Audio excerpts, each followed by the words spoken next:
Why Magic Was Hidden in Fairytales, Redaction, Rebranding, and Suppression. Welcome back. I'm Adeline Atlas, 11-time published author, and this is the Symbolism series. You're watching our sub-series, Redacted Magic and the Fairytale Code. In the last video, we established that fairytales were not fiction, but encoded magical memory systems. Today, we unpack why that magic was removed. The process wasn't random. The stripping of magic from fairytales was intentional, systematic, and strategic. It occurred over several centuries and was led by centralized powers, churches, colonial governments, and industrialized states that recognized the threat posed by decentralized spiritual knowledge. Magical stories weren't just folklore. They were mechanisms of empowerment. They passed on lessons about energetic law, transformation, danger, and divine inheritance. They preserved matrilineal knowledge, feminine power, and indigenous cosmologies. And for a society moving toward mass obedience, industrial conformity, and religious uniformity, this was unacceptable. To understand how magic was redacted from folk stories, we must examine three major systems of suppression: colonization, the church-state alliance, and the emergence of formalized education. Each played a critical role in turning magical instruction into moral obedience. Let's begin with colonization. European colonization wasn't just a conquest of land. It was a conquest of stories. Colonizers entering indigenous, African, and Asian territories encountered robust oral traditions filled with spiritual symbolism, ancestor reverence, shape-shifting gods, dreamwalkers, plant spirits, and energy-based transformation systems. These weren't considered harmless legends. They were viewed as dangerous competition to Christianity and Western supremacy. In response, colonizers did two things. They demonized native mythologies as pagan superstition or devil worship, and they rewrote or replaced traditional stories with state-approved narratives. This destruction of oral knowledge was often justified through missionary activity or civilizing education, where local children were removed from their communities and taught sanitized Western fairy tales.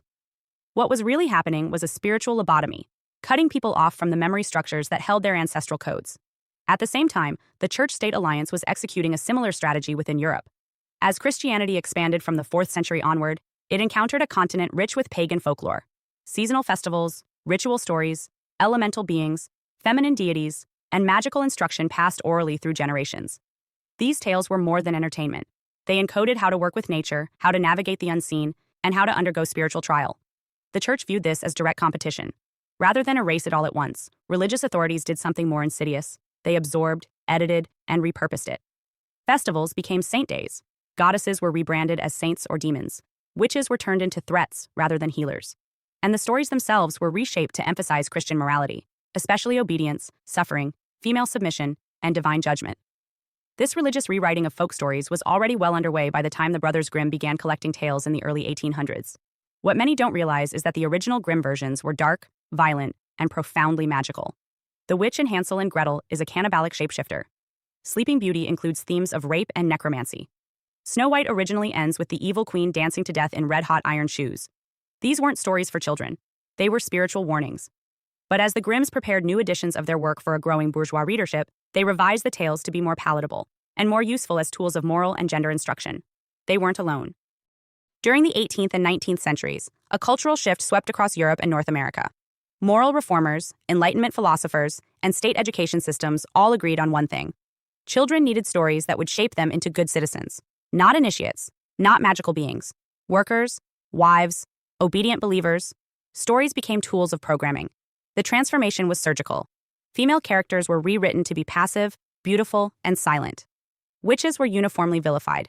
Power was transferred from the individual to external forces, kings, gods, or male rescuers. Consider how often the heroine is saved after falling asleep, being locked up, or losing her voice.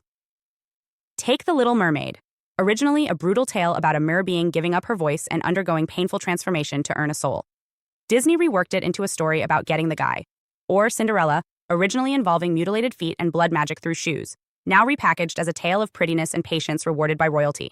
What's missing in both? The inner transformation, the spiritual mechanics, the price of becoming something new. In place of that, you get a wedding. The Industrial Revolution accelerated this erasure. With the rise of factory life, nationalism, and public schooling, stories became part of state ideology. The printing press and textbooks replaced oral wisdom. Mass education created a funnel through which generations of children could be shaped using approved stories. Textbook publishers curated content to align with state goals: loyalty, productivity, gender norms, racial hierarchy, and moral submission. Fairy tales were printed and distributed not to activate children, but to program them. What had been a living spiritual memory was now intellectual property owned by the state or the publisher. Another layer of redaction came through psychological rebranding. As modern psychology emerged in the 19th and 20th centuries, many scholars reduced fairy tales to internal allegory. Carl Jung, for example, argued that fairy tales expressed unconscious archetypes, symbols of internal psychological development.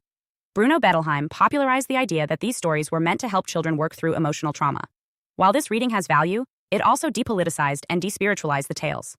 It implied the stories were only about you, your unconscious, your psyche, not about real energetic laws, collective spiritual memory, or magical practice. In short, it made the tales safe for academic consumption by stripping them of their esoteric infrastructure. Gender programming also became a key function of redacted fairy tales. Over time, magical women in these stories were divided into two categories: beautiful, submissive heroines, or ugly, evil witches. Power could only exist in the form of sacrifice, patience, or purity. If a woman showed agency, desire, or magical ability, she was marked for punishment. Meanwhile, male characters were cast as saviors, rulers, or adventurers.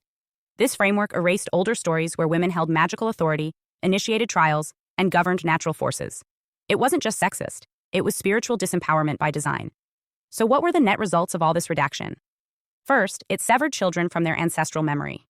They learned stories about obedience, not magic, about rescue, not self-initiation, about punishment for transgression, rather than evolution through it. Second, it turned a tool of inner awakening into a tool of social control. Fairy tales no longer mirrored the spiritual journey. They became blueprints for conformity. Third, it created a false binary between fantasy and reality, where everything symbolic or magical was filed under entertainment, while mechanized materialism was labeled real. This cut off generations from their own intuitive, archetypal, and energetic knowing. But perhaps the most lasting consequence is this: people no longer recognize when they're living inside a spell. The redaction didn't just edit the stories, it changed how we perceive story itself. We forgot that stories cast realities, that names contain power, that enchanted objects are spiritual devices, that forests are portals, that curses are energy patterns, and that, once upon a time, is a spell opening. In the next video, we'll examine how to read a fairy tale the way it was originally meant to be read, using symbol decoding, magical vocabulary, and energetic structure. Because once we reclaim the language of these stories, we can restore what was stolen. The magic was never fiction, it was redacted. Now, we restore the code. Hi, I'm Adeline Atlas. 11 times published author and School of Soul has just released one of our most requested deep dives, the Magic and Occult series. This series is not for the faint of heart. It's for those who know there's more going on beneath the surface, behind the media, behind the family, behind the system. This series breaks the spell and hands you the map. The Magic and Occult series includes over 200 videos on 1. Entertainment or ritual. Decoding mainstream media as mass spellwork. 2. Occult families. Spot them. How generational magic and ritual lineage hides in plain sight. 3. Occult symbolism. The signs, seals, and signals used to claim, curse, or command. 4. Esoteric symbolism. Layered meaning, sacred geometry, and encoded messages.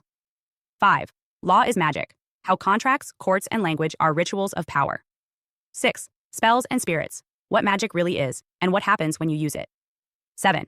Covens and lodges. Where modern ritual happens, and who's involved. 8. Destiny swapping. How rituals steal timelines, talent, or soul contracts. 9. Energy harvesting. Spiritual parasitism, and how to seal your field. 10. The clairs. Your intuitive senses. Clairvoyance, clairaudience, clairsentience, and more. 11. Become magical. How to strengthen your gifts, protect your mind, and wield conscious force. 12. Miracles are real, divine intervention, faith portals, and supernatural reversals. 13. The chosen ones. What sets them apart and why they're always targeted.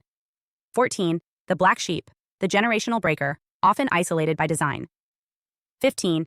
Targeted individuals, spiritual and technological targeting of aware souls. 16. Gang stalking, organized spiritual and psychological warfare. This is the most revealing, most spiritually advanced, and most protective series SOS has ever released. If you've ever felt something was off about this world, this will confirm it and prepare you for what comes next. Your protection begins with knowledge. Join the SOS School of Soul Vault.